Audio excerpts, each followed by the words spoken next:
So according to Forbes, 70% of customer brand perception is based on the interaction with your employees.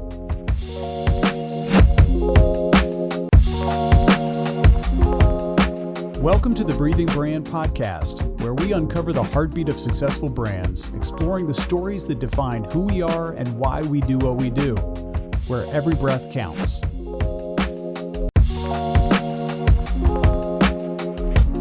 We're back. Took a little bit of a hiatus over the holidays and the beginning of the year, but we're here with another episode of your favorite podcast, The Breathing Brand. I'm excited to share our topic today. This is something that I think many organizations tend to overlook when it comes to delivering on their brand promise. It's an area I've spent nearly 2 decades listening to, observing, providing solutions to solve, so I'm eager to get into it. What if I told you your customer experience is just an echo of what's happening inside your company? If your employees are disengaged, disconnected, or unclear on your brand's mission, your customers will feel it. Listen, your employees play a critical role in bringing your mission and values to life. And you'll want to hang on to the end because I'm going to share a great example of where a specific company drops the ball in making this important connection. So the premise is that regardless of where your employees are in your customer journey, they impact the customer's experience either directly or indirectly. And that impact has massive ramifications. So if you own or manage a business, I want you to consider this perspective. Your employees are your business's first customer. Just think about that. There are many examples in the marketplace that reveal to us just how strong an internal culture brings life and vitality to the customer experience, but it starts with your team. Notwithstanding a few issues here and there, Southwest Airlines has a storied history of a strong internal employee-first culture that focuses on appreciation, recognition, and celebration of their team.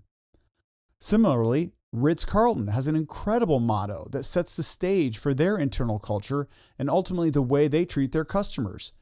It says, "We are ladies and gentlemen serving ladies and gentlemen." This, along with rigorous hiring practices, focused training, and human-centered values, creates an experience customers come back to again and again. A Gallup study actually found that organizations with highly engaged team members saw a 10% increase in customer loyalty and a 23% increase in profitability. That's crazy. This is because employees that are engaged and connected to the mission most certainly deliver more customer-focused experiences. So that is the positive spin on employee engagement. But let me share with you a story where a lack of employee engagement can backfire on a brand. So recently we had a virus go through the family. A ton of fun, let me tell you about it. There was a lot of coughing, congestion that made it extremely difficult for one of our kids. So we took them to our physician and he prescribed some antibiotics.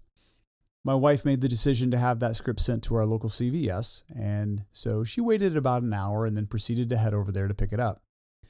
They told her when she arrived that it was not ready and that she would need to come back in about an hour or so. So she returned back home and we decided for the second trip we'd send our daughter back to pick up the script. And when she arrived, she was told that it not only was not ready, but it had not even been called in to the pharmacy in the first place. Now my wife gets on the phone and confirms with our physician that it was indeed called in. After we shared that with the pharmacist, they went back and they said indeed it had been called in, but now they had to leave for lunch and that we would have to come back in another hour. So for those keeping track, this is 3 hours after the doctor's appointment with a kid that's still feeling sick.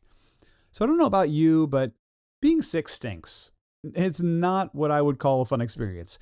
But to have been sent away by this pharmacy once for their negligence and the second because of a lunch break, this doesn't give me confidence that the team members at this CVS understand or embody the mission statement of helping people on their path to better health.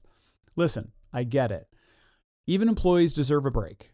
But if you believe in your mission and there is a customer that has come to the pharmacy and left, and then come back to the pharmacy and left again, and then come back a third time, completing the script should likely be priority one. So when I returned a third time to pick up the script, I kindly told the pharmacist that we probably would no longer be filling our scripts at CVS. I was hoping to hear some form of understanding or sensitivity to the fact that we had a sick child, but instead I was told that it was indeed their lunch break and everybody has to leave for lunch. While I know this is not indicative of every CVS, this one impacts us and we will certainly not be returning. I'm sure you can think of multiple examples of your own where a brand did not fulfill their mission or purpose or live out the values they espouse. So how do we course correct our businesses? There are a few practical steps that you can implement as a leader to ensure your team is aligned, equipped, and engaged. Here's the first one. Clarify and communicate your brand promise. So what's a brand promise? A promise is helping your team understand why they are doing what they do. Many times your team doesn't understand why certain processes or steps are put in place. So doing this will begin to engage them in the vision and the mission of the business. These things are put in place to support that effort. All right, number 2, empower your team. Are your processes so rigid they don't provide any autonomy or flexibility to the employees that are executing on them? Could they be improved? Are they required in every circumstance?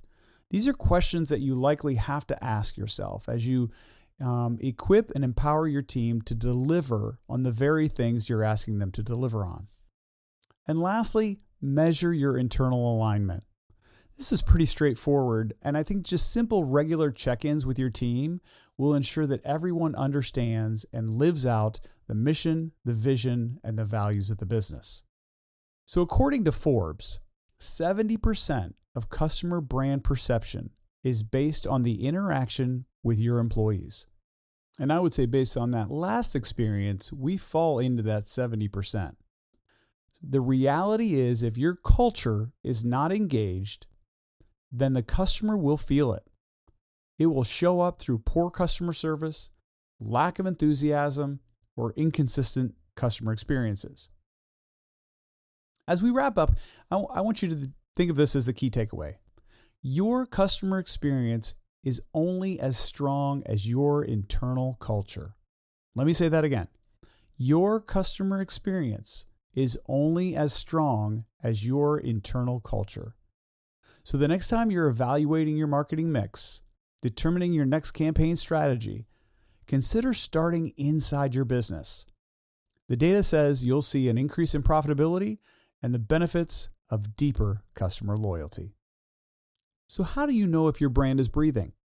We've developed a short survey that will provide you with a glimpse inside your business and help you determine if, in fact, your team is delivering on the very mission, vision, and values the business was built on. Simply go to phrazo.com, phrazo.com, and click the link to take the assessment. Thank you as always, and we'll see you soon.